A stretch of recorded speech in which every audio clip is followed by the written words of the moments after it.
Hello, everyone. And if you watched yesterday or the day before, you're probably in shock right now that I actually remembered to unmute myself. I'm so proud of myself today.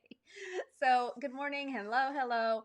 Today, I want to talk very briefly about productivity because nursing school is really busy, but we have to shift how we think about being busy because guess what? Being busy does not always mean you're being actually productive. So I'll say that again. Being busy does not necessarily mean you're being productive. So I want us to really maximize our time so that you can start practicing a higher level of productivity and get more done when you're actually sitting down or standing at your desk to do work. Does that sound like a good thing? Give me a thumbs up if it does. So I read a book, or a friend of mine read a book and told me this concept around this book. And the book is called, it's got a really funny title like Productivity Hacks for Lazy People or Insane Productivity for Lazy People or something like that. And not that any of us are lazy, but I just love that title. And the premise of this book is that after a certain time period, I think they looked at like an 8-hour workday. You might think, well, if I work 12 hours, I'm going to get more done. But when they looked at the output, right, how much productivity occurred, productivity actually decreased when the time allotted to do the work increased. So, really interesting concept is that work will expand to fill the amount of time that you have allotted for it. Is that crazy? So, let's say you have got a task to do, right? Maybe it's you need to write a discussion board post and do your 2 responses to 2 peers, right? Very common assignment in nursing school. So you might think, I'm just going to sit down and do this task without really a plan for how long it's going to take. And if you're not super productive with that, that could fill up like 3 hours, right? We don't want that for you. If you sat down and said, okay, I have 90 minutes to give to this task of writing a thoughtful discussion board post and writing 2 thoughtful responses to my classmates, you'd probably get it done in 90 minutes because you would be more productive because work will fill to take up all the space of the time you have allotted for it. So those are the 2 big things I want you to take away today. Busy does not mean productive, and work will expand into its time slot, okay? So how do we avoid work just spilling over? How do we avoid busy work? How do we be more productive? There's a few things that you can do, a few habits that you can start instituting whenever you're having a work session, okay? So the first thing is simply have a plan, like have an objective for that work session.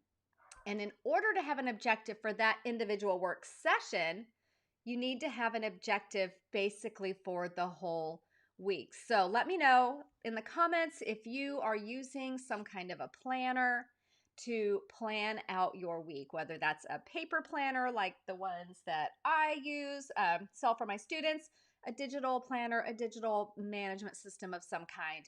Are you using a planner on a consistent basis to really look at what you have to do coming up for the week and making a plan? And then for every day you have a plan, and then for every work session where you're sitting down to do work, you have a plan, okay? So that is absolutely key. And Chrissy says, I have your planner. Awesome, Chrissy. Yay. Do you love it? I love it. I love it so much. So what I would say about your plan and when you schedule things in your planner, and you'll get kind of a feel for this as you go through school about which types of tasks are more taxing and take more mental energy, and it's going to be different for every student. You might find care plans super easy, but writing papers really takes it out of you, right? So look at when are you most productive, energized, engaged, and feel like you can focus best. For me, that's like first thing in the morning. So do your tasks, your work that requires the most mental energy, concentration, and focus at that same time that you are also more energized and focused. Okay. So really pay attention to that. If you rock it, in the afternoons, then write your paper then. Okay. So try to do that as much as you can. So the first thing is having a plan. Easy, right? We can all do that. Okay. The next thing, you really have to turn off your notifications, you guys. So turning your text messages off, okay?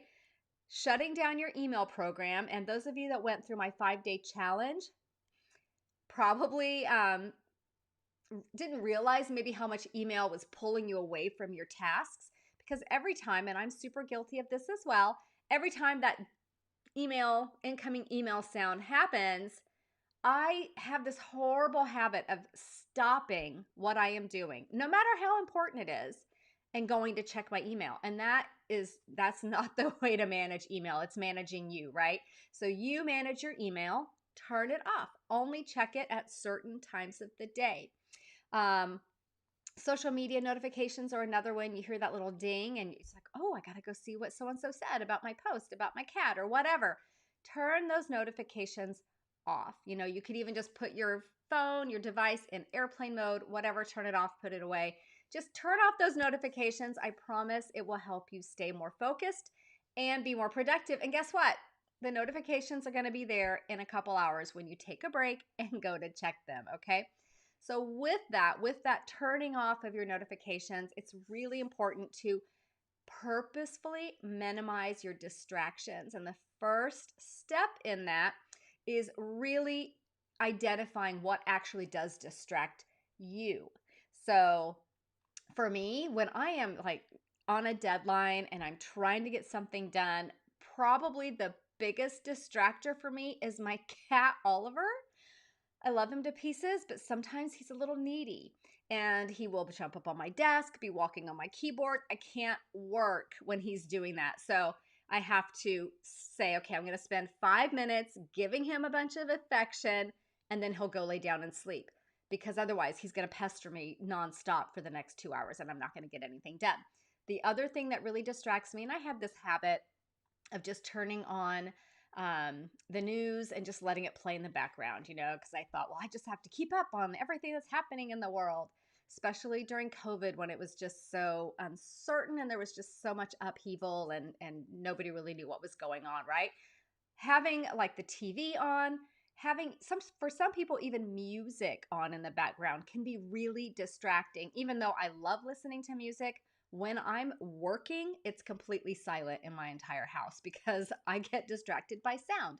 Other people don't. Other people need that background noise. So it's really important to just recognize what distracts you. If visual things distract you and you sit facing a window and every time a squirrel or a person goes by, you're like, oh, and you're looking out the window, that's distracting. Maybe move your desk or something like that, okay?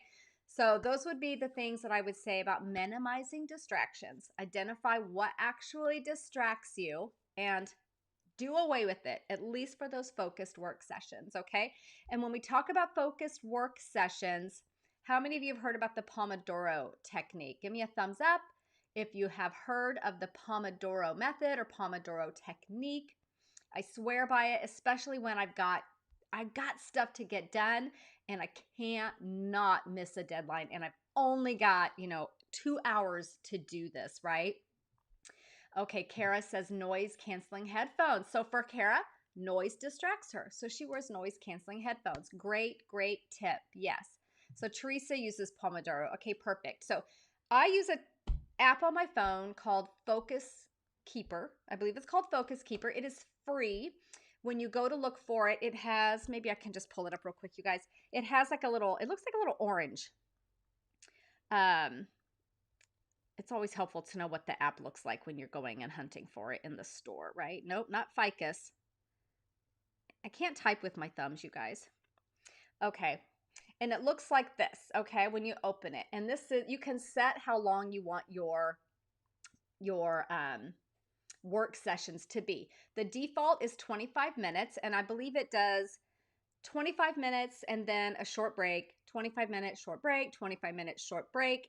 And then I think maybe it's one more 25-minute sprint and then a longer break. It's something like that. So you have these focus sessions where you are just in it. And then it has a pleasant little chime. And then okay, it's time to take a break. And the hard part for me is taking the break, because if I'm really into a project, I'll just barrel right through. But it's important to take the break. It's good for your mental health. It's good for eye strain. It's good to stand up and stretch. So trying the Pomodoro technique is really, really helpful. Okay. It just it puts you straight into that doing mode so that you can just super focus and have a lot of clarity around what you're achieving in that time frame. I'll even do it if I'm doing something like cleaning out my closet. I will be okay, I'm setting a Pomodoro for 10 minutes and getting as much done as I can in 10 minutes. I do that kind of thing all the time. It kind of makes it almost like a game, how much can I get done in this time frame, and it just boosts your productivity so much. Okay, so that would be the other thing, using some kind of timer if you really need that extra push to stay uber focused.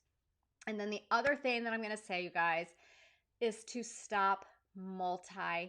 I don't know when multitasking became a good thing. People would be I'm great at multitasking, it's a benefit. It actually really, really inefficient. So when you're multitasking, you're not really doing 2 or 3 things at once. You're switching, your task switching constantly. Highly, highly, highly inefficient. So commit to finishing one thing before you hop on another, and minimizing those distractions, turning your email program off while you're working. That will help immensely. But pay attention as you're going about your day. Maybe it's a day when you're at home studying and doing schoolwork. Are you bouncing back and forth from project to project? And what that does is you don't finish anything.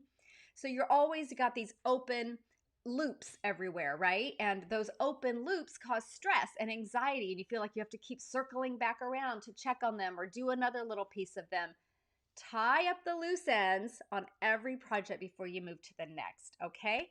If you have a really big project, of course, I'm not going to say sit down and write a 12-page paper from start to finish without doing anything else, but break up big projects like that into small chunks so that you maybe your work session is, I'm going to write 2 pages and then I'm going to go do something else. Okay, so that is the other bit of advice. So to recap, it's being busy does not equal being productive.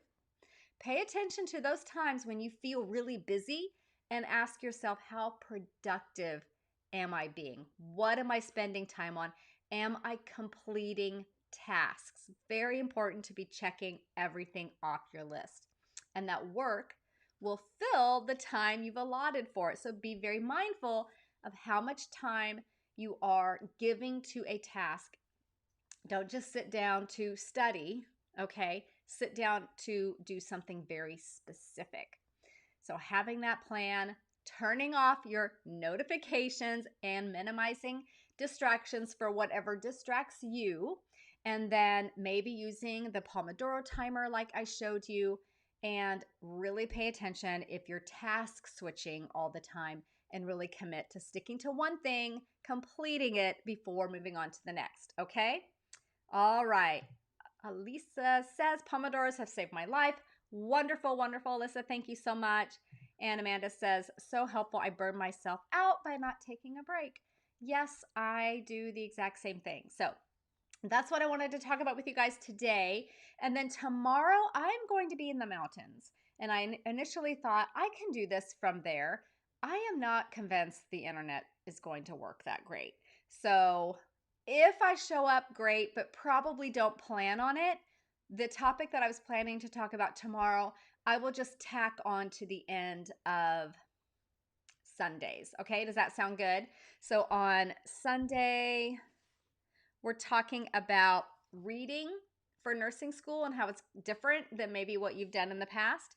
And then the topic I'm going to add on to the back end of that is memorizing versus conceptualizing. We'll talk a little bit about that, okay? All right, everybody, have a great, what day is it? Have a great Friday. I probably won't see you tomorrow. So enjoy your Saturday, and I will see you again on Sunday, I believe at 5 p.m. Let me just double check. I forget, to be honest. It's in the, what's the URL? StraightyNursingStudent.com/mindset-edit. The whole schedule is there. You guys can check it out. Okay. Yep, Amanda will definitely talk about that. Okay, bye everybody. Have a great day.